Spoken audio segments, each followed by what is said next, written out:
अच्छा, ऐसा धोखा हमारे साथ किया, भोगोगे तुम। ये जो निकलता है ना, भोगोगे, ये अकाट्य होता है।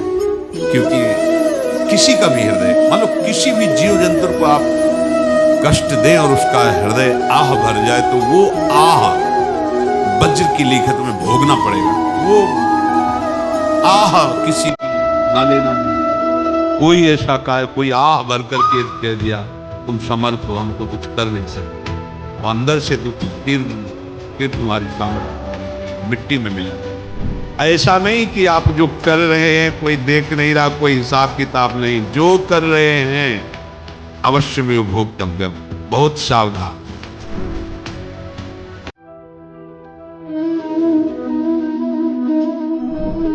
जीव स्वयं नित्य निरंतर कर्मों के जाल को रच रहा है और अपने आप को बांध रहा है। आपको मुक्त होना है, बंधना नहीं है। जीव का जन्म कर्मों के अनुबंध से होता है, कर्मों के बंधन से होता है, और उसको अपना ऋण चुकाना होता है, कर्मानुबंध।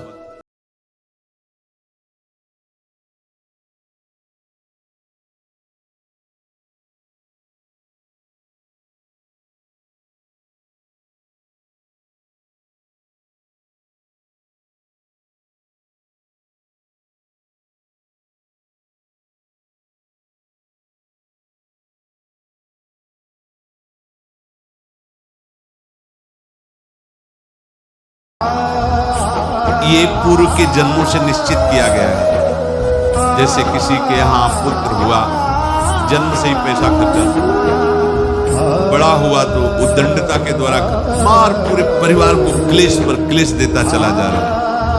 ये तुम्हारे कर्म का फल है।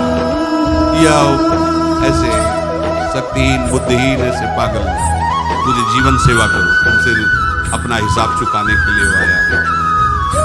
अब परिवार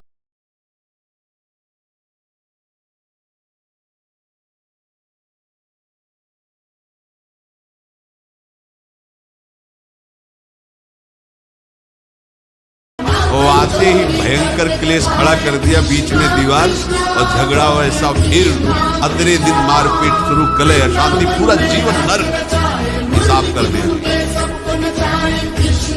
यहाँ ऋण चुकाए बिना कोई जा नहीं सकता, ऋण चुकाना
भी बन रहा है, संतों को निमंत्रण।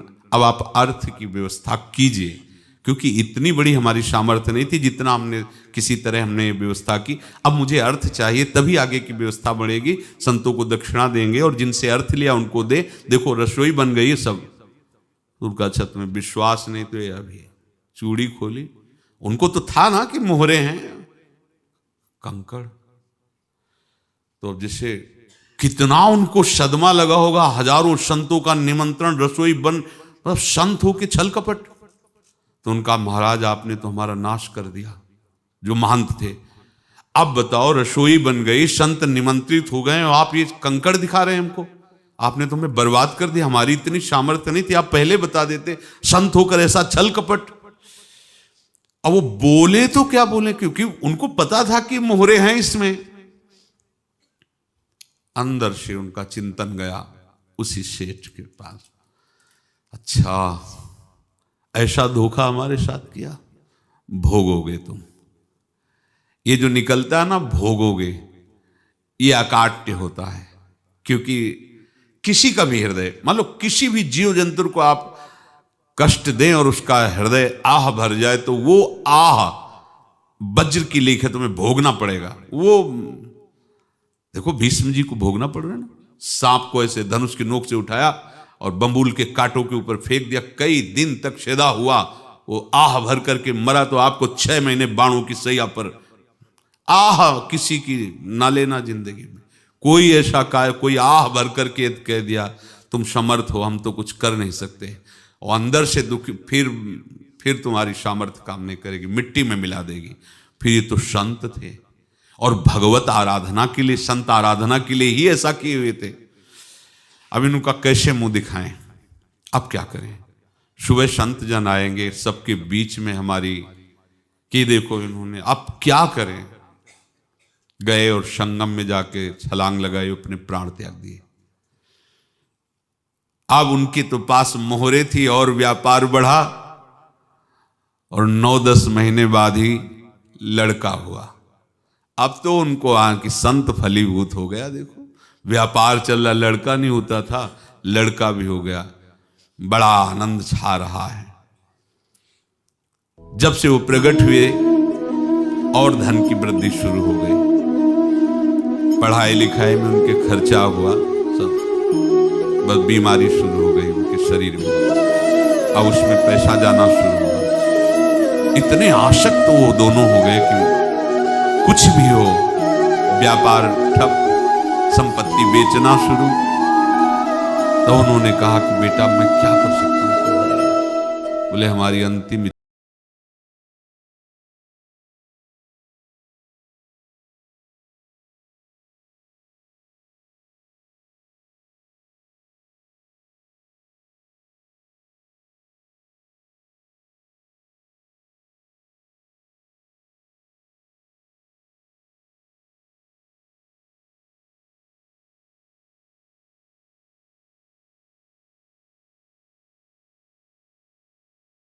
मुझे संगम तक ले चले।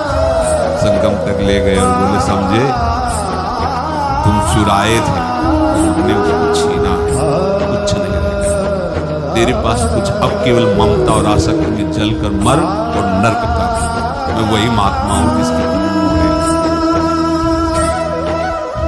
महात्मा को जन्म लेना पड़ा और इनको दुर्गति भोगनी पड़ी। ऋणानुबंध होश में ऐसा नहीं।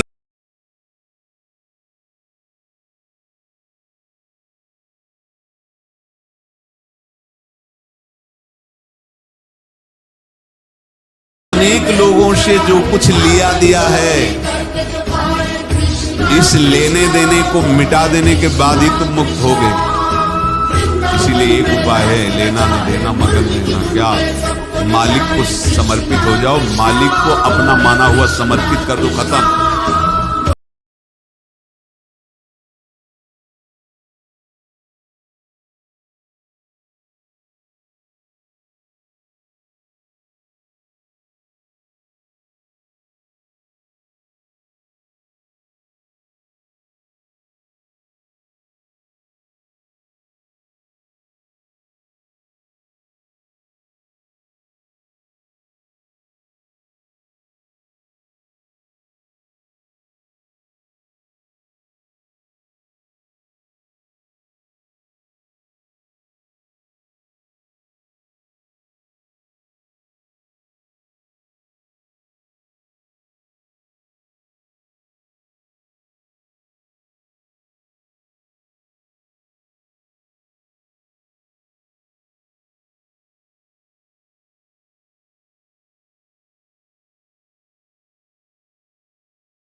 हिसाब है वो आपके सामने आता जाए, हटाते जाओ। लेने पर नजर मत रखिए और दुकान फौरन उठा दीजिए, नहीं अगर लेते देते रहे तो चलता रहेगा।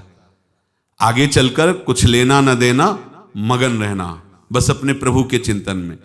अब हम कैसे जाने कि किसको क्या देना है, हमें क्या पता? तो हम पूरा हिसाब जिनको पता है उनको दे देते हैं, समझ रहे हो? उनको पता है क्या लेना है क्या देना है, तो इनके पास पहुंच गए, सरकारी हिसाब से सब बराबर कर देंगे। हमको अपनी जिम्मेवारी इनकी चरणों में समर्पित कर देना है, तभी हम जीवन मुक्त होंगे। ये रहस्य की बात है। प्रभु कह रहे हैं यस्य सर्वे समारंभा काम संकल्प वर्जिता ज्ञानाग्नि दग्ध कर्माणं तमाहु पंडितम बुधा। जिसके संपूर्ण कर्मों के आरंभ संकल्प और कामना से रहित हैं तथा जिसके संपूर्ण कर्म ज्ञान रूपी अग्नि से जल गए हैं, उसको ज्ञानी जन भी पंडित कहते हैं, बुद्धिमान कहते हैं। पूज्य श्री भाई जी महाराज कह रहे हैं जैसे वहां ज्ञानाग्नि से दग्न कह रहे हैं, तो अपने वृंदावन वासियों का प्रेमाग्नि से सब कर्म संस्कार दग्न होते हैं। जिस समय आपके हृदय में भगवत प्रेम का प्रादुर्भाव होगा तो लेश मात्र कभी तुम्हें दुख नहीं भोगना पड़ेगा। प्रेम का प्रादुर्भाव होते ही दुख का नाश हो जाता है, महासुख। जब प्रेम का प्रादुर्भाव होगा तो समस्त पाप भस्म हो जाते हैं, अशांति नष्ट हो जाती है, संसार ज्वाला स्पर्श भी नहीं कर सकती है। जब भगवत प्रेम का प्रादुर्भाव होता है तो हो सकता है उस उपासक के जीवन में दुखों का पहाड़ टूट पड़े, परिवार खिलाफ, शरीर रोगी, अव्यवस्था, बहुत बहुत कुछ, सब कुछ। कह रहे हैं इतना सब होने पर भी उसके हृदय में कोई भी दुख नहीं होता। ये ऐसा सामर्थ्यशाली भगवत प्रेम है। भगवान के चरणारविंद का जिसके हृदय में प्रेम है, भारी से भारी दुख भी उनको विचलित नहीं कर सकता।